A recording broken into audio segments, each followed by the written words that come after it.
Did you see that post? People are talking. Here's what's trending on the Rickey Smiley Morning Show. Ladies and gentlemen, please help me welcome a good friend of the show, political, civil rights, social justice activist, the one and only Reverend Al Sharpton, ladies and gentlemen. Hey, Reverend Al, good morning. Good morning. Good morning. How are you doing, Rickey? Man, I'm doing good, Reverend Al. I know you're running, and thank you for jumping on with us this morning. Always, we always appreciate you taking the time to call into the morning show. And by now, most of you have heard about the tragedy in Brooklyn Center, Minnesota, Sunday afternoon, where police shot and killed a 20-year-old black man named Daunte Wright.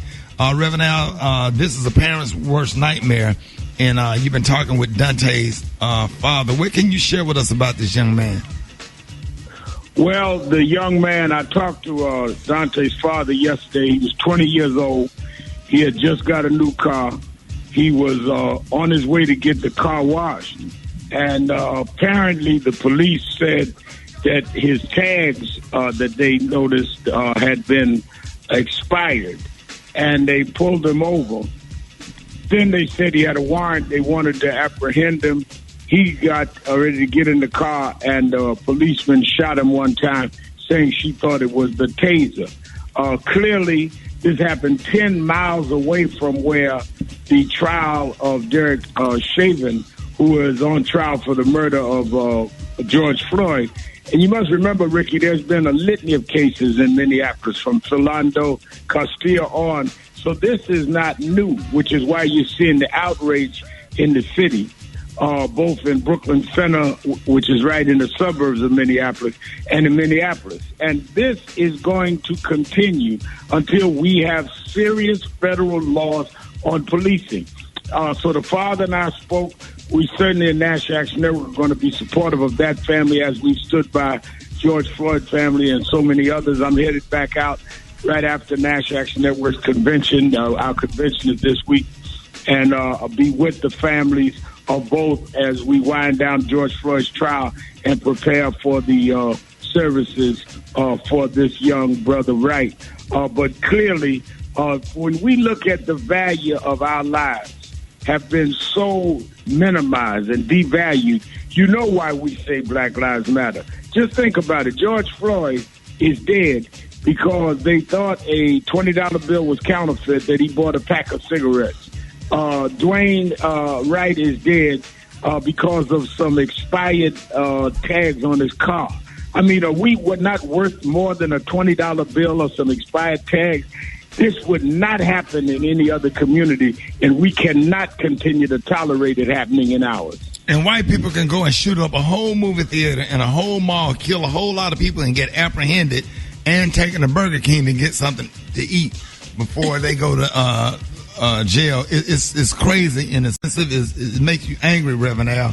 And then you're sitting there watching these riots and stuff, and I sit there, excuse my language, Reverend Al, but I'd be like, I don't give a damn if they burn the whole city down. That's how I feel, is how I feel inside.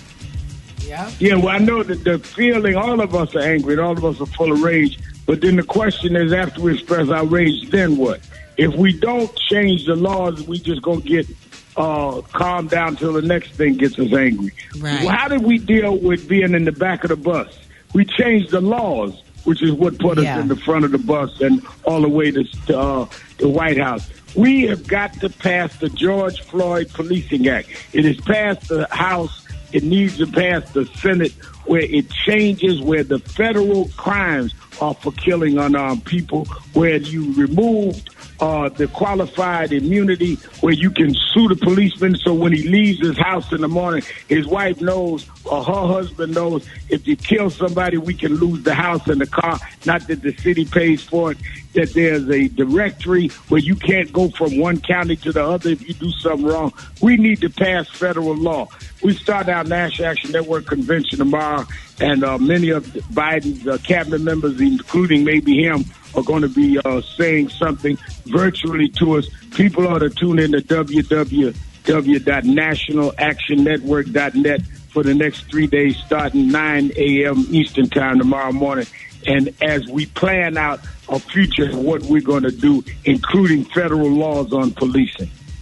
I would love to know. Go ahead, Ava. I think we have the same question, which is the Brooklyn Center police chief is calling this an accidental shooting. Now, after reviewing the body cam footage, are we supposed to believe that an officer could not tell the difference between firing a taser and an actual firearm?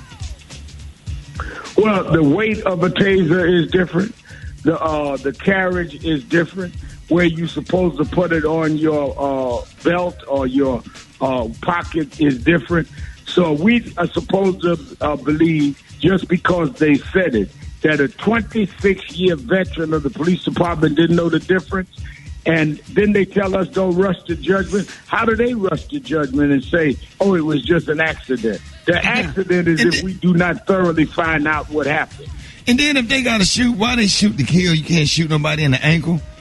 Can't shoot nobody in the leg. If you feel like your life is threatened or whatever, if any suspect feel like they've been shot in the ankle or the leg or whatever, I'll go ahead and you know, or whatever, but they shoot. It's almost like, and this is me personally, Brad and Eva, I just honestly feel like, man, they be planning this stuff. They be like, if I ever get an opportunity to use a taser, I'm going to do this right here and say that it was a taser, and I probably could get away with it or whatever. Because I think some of them damn racist police officers, they sat there and they saw how, what's his name, got off of killing Trayvon Martin and all this other stuff. And then they get to go to the NRA and the Republican convention and CPAC and do book deals and sign autographs or whatever, because there are some people that support them and support some of the stuff that they do, and they become rich from it.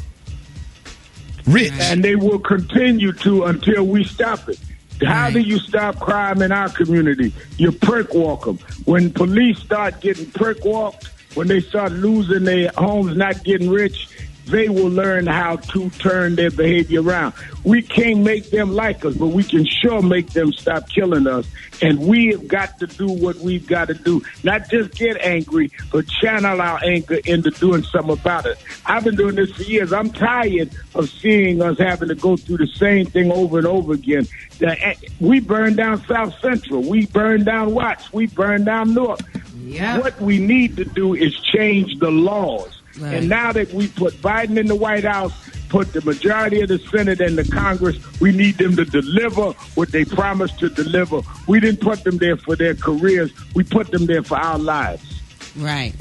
Now, Reverend Alice reported that Daunte's mother says that her son's girlfriend was in the passenger seat at the time of the incident. Is there more information on this? I don't have any more information. I do. I've heard that. I've not verified that when I talk to the father. We'll be talking to him throughout the day today, though. And I would hope that everyone that believes in prayer prays for that family, because they are really hurt. A 20-year-old son, unarmed, a new car.